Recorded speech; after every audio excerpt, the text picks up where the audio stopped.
All right, kids, Ham and Cheese back here with you again today. And for today's video, we're going to have a two-parter. The first is going to be a basic short look at antenna theory. And then in the second part, we're going to have a surprise. So if you want to see what that second part is, make sure you stick around. All right. So reason we're talking about basic antenna theory today is we're starting to see a noticeable trend here in the amateur radio forums, community questions, things like that. People are asking questions regarding antennas. What's the best for me? How do I know what this works for, etc.? And they're not getting good answers, or they're getting so much information thrown at them at once that it becomes an overload, and they're quickly becoming frustrated. Um, Especially if they're trying to do their first build or something like that. That really seems to be happening a lot. So I'm hoping by breaking this down and putting this into an easy skill level, this will be something that anybody can use to understand the theory behind how this stuff works, and in turn use it to be successful in their builds, or just be better operators, or just learn a little more about how antennas work, which is what most people are really just trying to do. So let's go ahead and get into this. All right, so the first thing we talk about in antennas is we have to know what they are. And the definition of an antenna is a device that allows for improved reception and transmission of radio and other electrical waves. The short answer is it allows us to send and receive signals and information. It's that simple. Where do we find them? They're everywhere. Any device that transmits and receives information, or is one or the other, such as an FM radio or a tabletop radio or an AM pocket radio, things like that, all employs an antenna in order to be successful at what it does. The device you're watching this on right now, be it a cell phone or a tablet or a laptop or even a smart TV, has an antenna built into it. And that antenna sends and receives Wi Fi signals, sends it back to your Wi Fi modem or to a cellular tower, and in return, the device does the same to get it back to you.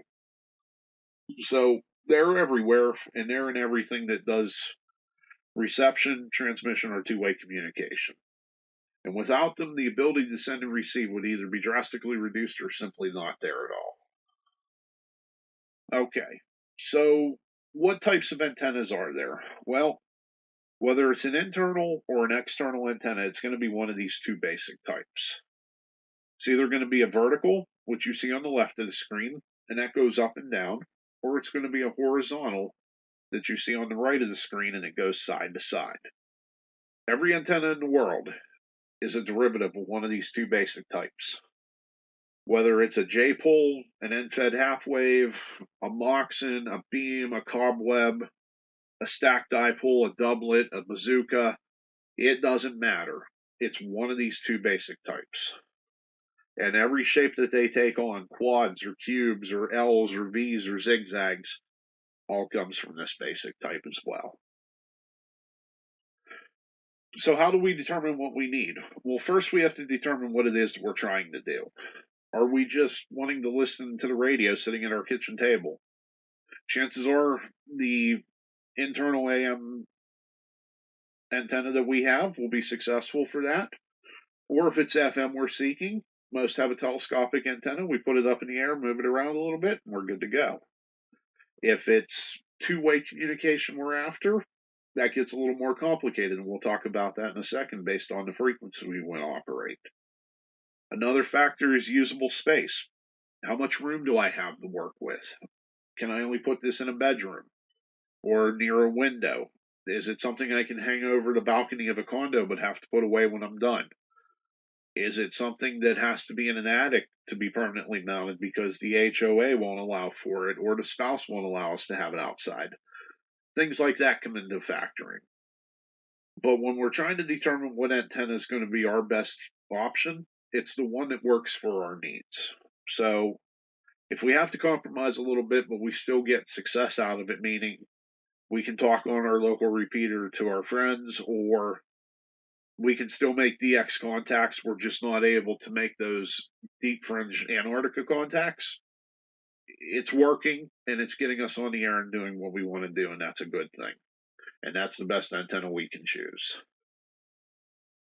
All right, so let's go ahead and get into the meat of this thing. This is why most people will start asking the questions. They either want to make their own, or they're trying to figure out what an antenna is for, or they're trying to figure out if the commercial antenna they're looking at is going to suit their needs or not. So if it's a commercially built antenna, typically it's going to be measured out correctly already, and it's going to be labeled with something that's going to give us the information we're looking for. Now, if it's a commercially built antenna, or even if it's a homebrew you found somewhere and you're not quite sure what it is, we can get to that and we'll talk about that in a second. Now, if we're going to make it outright, let's just say for this example, we want to make a 20-meter dipole. Well, to do that, all we need is a little bit of division and maybe some multiplication to round it out. So if we look at the first formula here on the screen, which is 468 divided by the usable frequency, it gives us a length for a half-wave dipole, which is typically what we use is half-wave. So for this instance, like I said, we'll use 20 meters. So let's make it 468, and we'll divide that by 14.25, which is roughly the center of the 20-meter voice portion here in the United States. So if we take 468 divided by 14.25, it gives us a length of about 32.8 feet total for a half-wave dipole. Now, since the dipole is 2 elements, the easiest thing to do is round that up to 33. Now we know each length should be about 16.5 feet overall.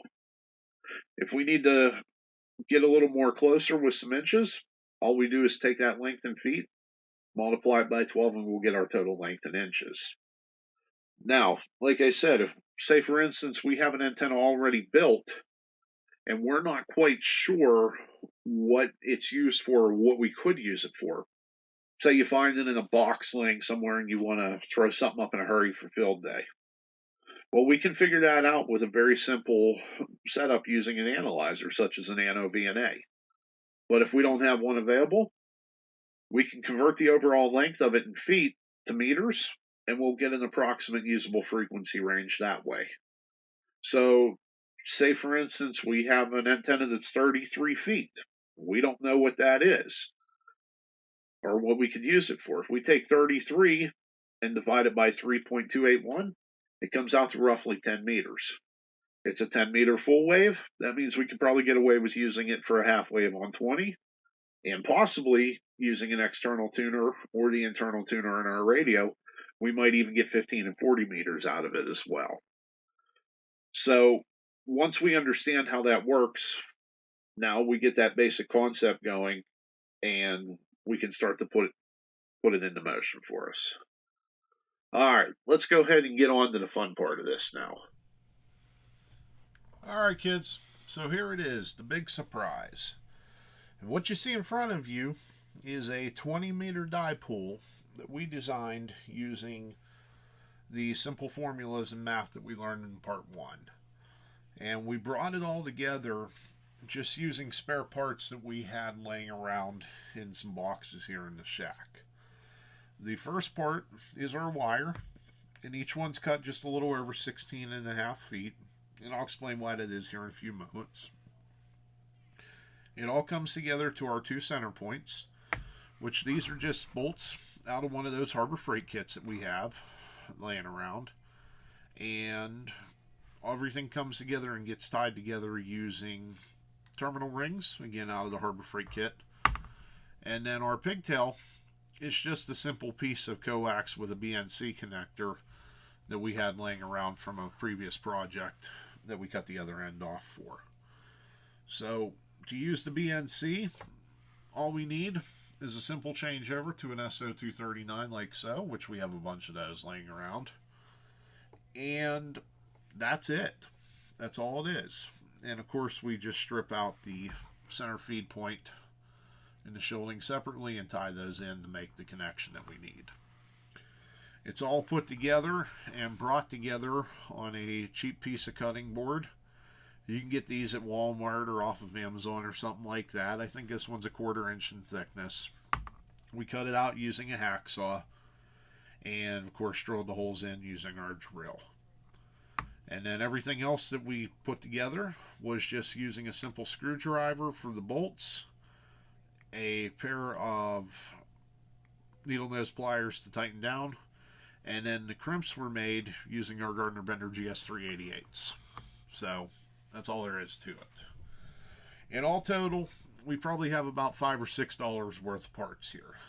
Now, the only thing that's missing that you probably are thinking of when you think of a dipole antenna now is we have no type of insulator or dog bone or a way to lift this into the tree. As you can see, we just have a bare end.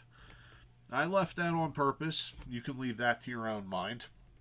You can use another piece of cutting board, or perhaps you may have a couple dog bones laying around, or you can use today's cheap and easy pro tip and do it like I do when I make a dipole. And all I do is I take and double over the end of it, put a few twists in, and then put a couple pieces of heat shrink on to keep it all tied together. The first being right here in the loop. And what that does is that gives an insulation point so it's not rubbing directly against the wire. And then the other two pieces are just simply there to hold it all together. And when you bring it together, as you can see, you can really wrench on that thing and it's not going to come apart. And you've already got heat shrink, I'm sure, laying around. And if you don't, again, this comes in a Harbor Freight kit, very cheap and easy. You can get it at Hamfest by the roll for next to nothing as well. And you can make it very simple, and you can make hundreds of these for what the cost of one dog bone insulator would be for one of these antennas. So that's your cheap and easy pro tip of the day. Now, you're probably at the point where you're asking yourself, how well does this thing work? And how well is it going to last? Well, first, let's talk about durability. In its current state, it's probably not going to be that durable. But if we heat shrink each one of these connectors, that's going to give us a little more rigidity and a little more flexibility. And then we could take and coat this whole thing in something like Flex Seal or liquid tape, and it's going to waterproof our connections for us and make them very strong. And then we can hoist it up in the tree and we'll be good to go. Now, for how well it works extremely well. Each of these being cut to 16.5 feet roughly gets us a 20-meter half wave. And this is a similar design to what I made my first 20-meter half wave out of, and using very similar parts. That first design I used, I put it in the tree, got it up to about 18 feet or so, and I worked the world with it. Had about 30 or so DX countries, with the longest being an 8,300 mile contact to New Zealand, and I did it all with 50 to 75 watts of total power. So, as you can see, these antennas resonate, they work well, and they get the job done.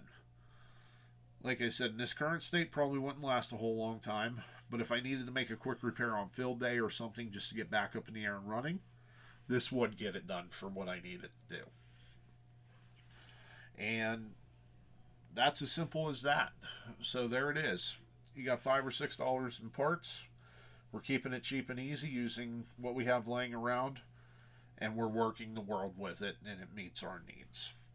So hopefully now you can see how stupid easy this is to do, and you're not going to be scared to try it on your own and go from there. If you have any questions on it, you can drop me a line. You can find my email on the channel if you want to get into it in depth. If you just have a quick question, feel free to drop it in the comments. If it helped you out, give it a like or a thumbs up, or even consider making a subscribe to the channel to help us out along the way as well.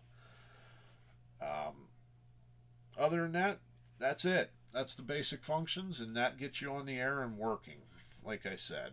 So hopefully you got something out of this video, whether you got a little bit of entertainment value, a little education, or a little bit of both. And hopefully, like I said, you liked it as well. All right, kids, thanks for watching. 7-3.